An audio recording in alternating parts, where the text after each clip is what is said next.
Bonjour. Dans cette vidéo, je vais vous montrer comment ajouter des restrictions à un groupe.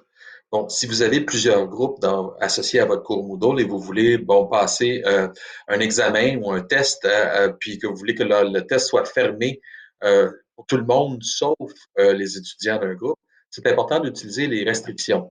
Euh, je vais vous montrer comment dans cette vidéo. On va aller ici, bon, dans mon test exemple.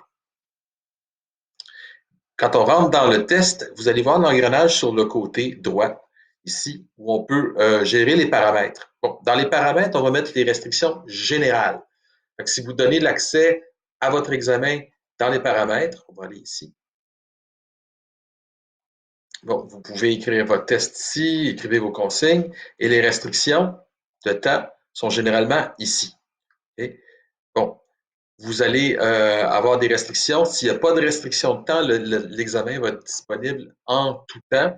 Et s'il n'y a pas de limite de temps, si ce n'est pas activé, les étudiants vont avoir un temps illimité pour le faire.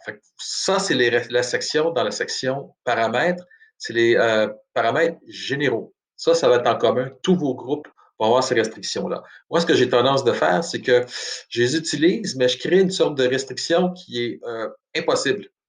Genre, ils vont avoir 1 minute pour le faire, puis ils vont pouvoir le faire, je ne sais pas, au mois d'août, quelque part, euh, pendant une période je ne sais pas, 2 minutes.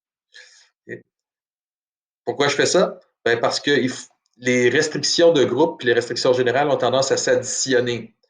Si vous n'avez aucune restriction dans votre examen, ben, ça va s'additionner à la restriction particulière, ça veut dire que ça ne fonctionnera pas. Moi, je mets une restriction extrêmement serrée. Je retourne à mon examen. Bref, c'est une restriction qui est tellement serrée que bon, tout le monde n'aura pas accès à l'examen pendant la période où le cours va être actif. Et ensuite, je peux rajouter des restrictions de groupe particulières. Ouais. On va dans la section dérogation de groupe. Si vous avez des étudiants qui ont des besoins particuliers, vous pouvez même faire une dérogation utilisateur. Bien, cette fois-ci, je vais vous montrer comment faire les restrictions de groupe, les dérogations de groupe. Ça fonctionne sur le même principe. On se retrouve avec une fenêtre. On veut ajouter une dérogation. On peut mettre une dérogation par groupe. Bon, pour le groupe 1, disons que son examen, lui, c'est pas au mois d'août, ça va être au début du mois de mai, le 12. Disons que l'examen commence à 13 heures. On va mettre l'heure exacte. Et il va se terminer la même date. Mais on veut leur donner une période on veut que ça se termine à 16 heures. 16 heures. Ce qui fait qu'on leur donne un bon 4 heures pour faire l'examen.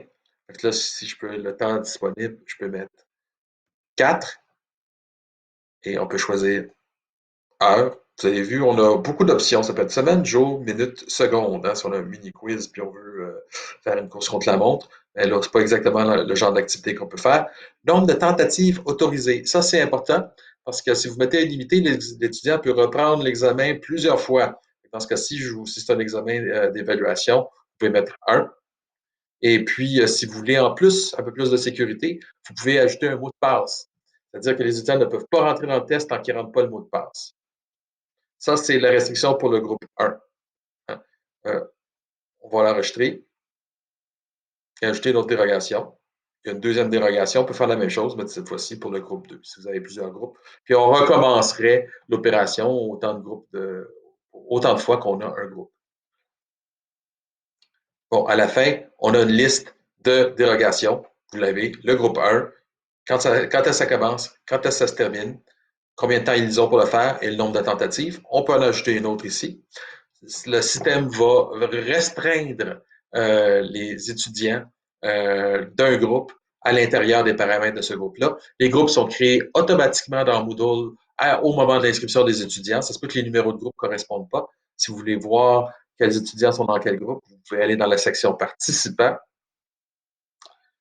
Puis ici, vous avez la liste de vos groupes et les membres. Pour moi, ce n'est pas une vraie classe. Ici, j'ai 2 groupes et il y a 0 membre. Puis, vous pouvez savoir en regardant les étudiants ici, bon, il y a quelqu'un ça c'est le groupe du lundi et ça pourrait être le groupe du jeudi. Comme ça, vous êtes capable de gérer vos horaires en conséquence. J'espère que cette vidéo vous sera utile et je vous souhaite merci et bonne journée.